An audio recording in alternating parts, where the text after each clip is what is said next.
예수는 결국 다른 죄인들과 함께 십자가에 달리셨습니다. 그를 처단하는 데 성공한 유대인들은 그제야 안심하며 이제 두어 시간 후면 시작될 유월절 안식일을 지키는 일에 관심을 돌렸습니다. 거룩한 절기를 더럽힐 수는 없었기에 그들은 십자가에서 시체들을 내려달라고 빌라도에게 요청했습니다. 이에 군병들이 가서 아직 숨이 끊어지지 않은 수영자들의 다리를 부러뜨렸습니다. 그러나 예수에게 이르러서는 그가 이미 죽은 것을 보고 다리를 꺾지 않았습니다. 대신 한 군병이 그의 옆구리를 창으로 찔러 그의 죽음을 확인했습니다. 그때 예수의 몸에서 물과 피가 흘러나왔습니다.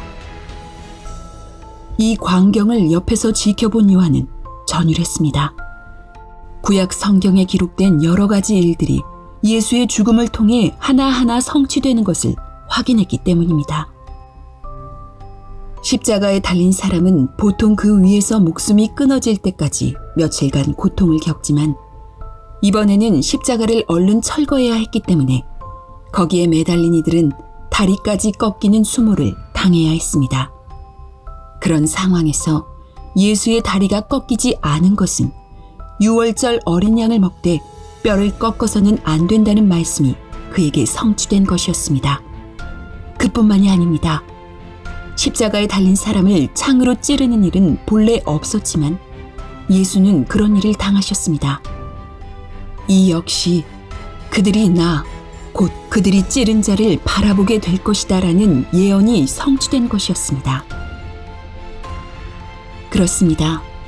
예수는 하나님의 예언을 따라 이 땅에 오신 그리스도이십니다. 그가 오신 것은 하나님께서 그에게 명하신 일을 이루기 위해서인데 그 일이 무엇인지는 예수의 몸에서 흘러나온 물과 피가 상징적으로 말해주고 있습니다.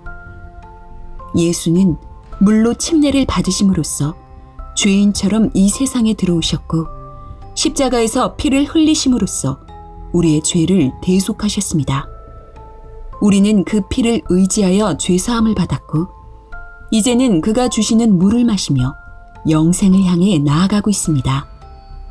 한마디로 예수는 그의 피로 우리를 깨끗하게 하여 하나님의 일에 동참할 수 있는 삶의 기회를 우리에게 열어주신 것입니다. 과거에 그 많은 예언이 예수로 말미암아 성취되었다는 사실은 과거와 미래를 망라하는 하나님의 그림이 이미 온전하게 그려져 있다는 것을 말해주는 것이며 이는 우리가 주님이 약속하신 재림과 종말을 준비해야 한다는 것을 의미합니다. 우리가 예수의 보혈로 깨끗하게 된 것은 목적지에 도달한 것이 아니고 의를 향한 새로운 삶을 이제 막 시작한 것에 불과합니다. 본래 의롭지 않은 자들이 의의 삶을 산다는 것은 물론 쉬운 일이 아닙니다. 그러므로 우리에게 변화가 있어야 하고 이를 위해 결단이 필요합니다.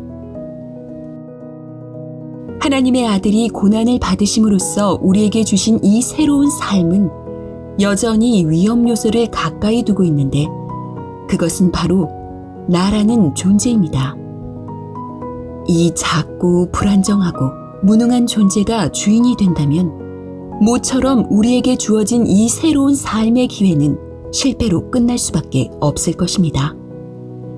이 의의 삶에 성공하려면 무엇보다 하나님을 신뢰하고 의지해야 합니다. 교만하지 말고 겸손해야 합니다. 질투하지 말고 소박해야 합니다. 우리에게 이런 모습이 있을 때 하나님은 우리를 그의 뜻대로 사용하실 것이고 우리를 하나님께서 그려놓으신 성공의 길로 이끄실 것입니다.